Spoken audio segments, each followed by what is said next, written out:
नमस्कार दोस्तों, मैं अनुराग ओझा। कैसे हैं आप लोग? ठीक ही होंगे। दिल्ली की नई मुख्यमंत्री रेखा गुप्ता के पुराने ट्वीट्स इन दिनों सोशल मीडिया पर बड़े जबरदस्त तरीके से वायरल हो रहे हैं।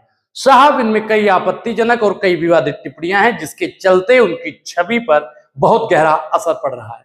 उनकी टीम तो साहब लगातार इन ट्वीट को हटाने की कोशिश कर रही है, लेकिन इससे पहले ही लोगों ने उसका स्क्रीनशॉट सोशल मीडिया पर साझा कर दिया। इससे विवाद साहब बहुत ही गहरा होता जा रहा है।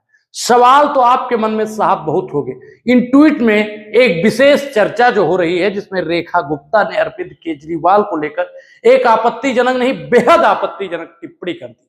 साहब, इस ट्वीट में उन्होंने लिखा कि अरविंद केजरीवाल अपना जन्मदिन नहीं मनाते हैं क्योंकि उन्होंने अपनी मां से इस घटना का वीडियो मांगा था, जिसे वह नहीं दे सकी। इस बयान को लेकर रणवीर इलाहाबादिया के पेरेंट्स से जुड़े एक अभद्र कमेंट से तुलना कर रहे हैं। यह तुलना सोशल मीडिया पर आग की तरह फैल रही है। आपको दोस्तों बता दूं कि लोग इसे बेहद शर्मनाक करार दे रहे हैं। इसके अलावा रेखा गुप्ता का साहब दूसरा ट्वीट भी सोशल मीडिया पर जबरदस्त तरीके से वायरल हो रहा है, जिसमें उनकी भाषा बेहद ही आक्रमणजनक और आपत्तिजनक मानी जा रही है। इस ट्वीट में अरविंद केजरीवाल को टैग करते हुए लिखती है कि दिल्ली तेरे बाप की भी नहीं है जो तू मुख्यमंत्री बनकर बकवास कर रहा है। दिल्ली की जनता ही तुझे तेरी मां की कोख में वापस भेजेगी, कमीना कहीं का। साहब, इस तरह की पोस्ट पढ़ते हुए शर्म तो आती है। इस तरह की भाषा ने उनकी छवि को नकारात्मक प्रभाव डाला है। लोग इस पर सवाल उठा रहे हैं कि यही महिला सशक्तिकरण का चेहरा है जिसका दावा बीजेपी कर रही है। रेखा गुप्ता के इन ट्वीट से सोशल मीडिया पर साहब एक तेज हो गई है। एक वायरल मीम भी बीजेपी नेता रमेश बिधूड़ी की तस्वीर के साथ हो रही है कि अगर गाली वाला ही चुनना था तो इसमें कोई बुराई थी। यह मीम साफ तौर पर बीजेपी के द्वारा राजनीतिक और भाषा के तौर पर उस स्तर को उजागर करता है। साहब, मैं आपको बता दूं कि राजनीति विशेषज्ञों का मानना है कि यह पूरा मामला बीजेपी के लिए असहज स्थिति पैदा करता है। रेखा गुप्ता को दिल्ली का मुख्यमंत्री बनाए जाने के बाद बीजेपी इसे महिला सशक्तिकरण की जीत के रूप में पेश कर रही है, लेकिन उनके पुराने ट्वीट इस रणनीति को नुकसान पहुंचा रहा है। साहब, आपको बता दूं कि प्रधानमंत्री नरेंद्र मोदी ने महिला सशक्तिकरण को बढ़ावा देने की बात की थी, लेकिन रेखा गुप्ता के इन विवादित बयानों के कारण साहब अलग ही संदेश जा रहा है और यह संदेश साहब कमजोर पड़ता हुआ दिखाई दे रहा है।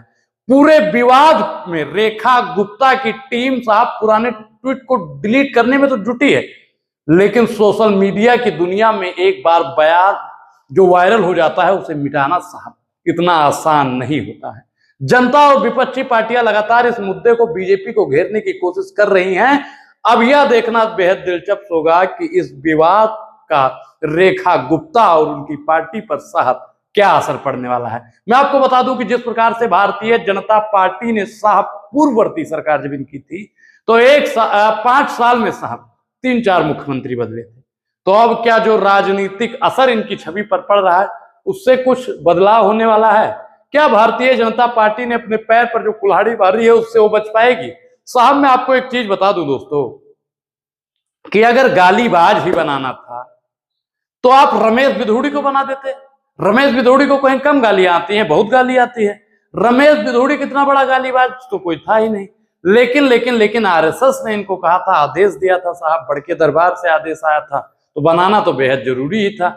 आप सोचिए कि अगर गालीबाज मुख्यमंत्री दिल्ली को मिली है तो दिल्ली वालों को तो बधाई साहब, लेकिन जो पार्लियामेंट में गरियाता हो उससे अच्छा तो ये नहीं गरिया सकती हैं। जो चुनाव प्रचार के समय पर गरियाता हो उससे अच्छा तो ये नहीं गरिया सकती हैं।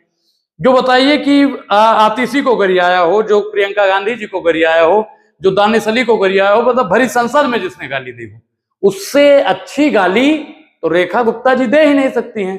लेकिन ठीक है, रेखा गुप्ता जी को भारतीय जनता पार्टी ने जनता के लिए चुना है तो ठीक है। आप बताइए कि केजरीवाल की मां को लेकर जिस प्रकार से टीका टिप्पणी की गई वो कितना सही, कितना गलत है। पुराने ट्वीट्स हैं जो सोशल मीडिया पर साहब तूफान की तरह वायरल हो रहे हैं। इनकी टीम तो साहब लगी है कि उसको डिलीट किया जाए, लेकिन जिन लोगों ने स्क्रीनशॉट ले लिया अब उनकी मोबाइल से, उनके फोन से, उनके डाटा से मिटाना तो साहब बहुत ही मुश्किल है। भारतीय जनता पार्टी अपने शिकंजे में साहब पूर्ण रूप से फंस चुकी है। तो क्या भारतीय जनता पार्टी अब कुछ नया करने वाली है, या जैसे पहले की थी कि 5 साल में 2-3 मुख्यमंत्री चेंज किया था, तो इस बार भी कुछ ऐसा ही करने वाली है? पूरी बातचीत पर आप क्या सोचते हैं, अपनी प्रतिक्रिया जरूर दें, और रेखा गुप्ता के उन ट्वीट्स को लेकर क्या सोचते हैं ये भी हमको जरूर बताएं। पूरी बातचीत पर आपकी क्या प्रतिक्रिया जरूर दें। बहुत बहुत धन्यवाद।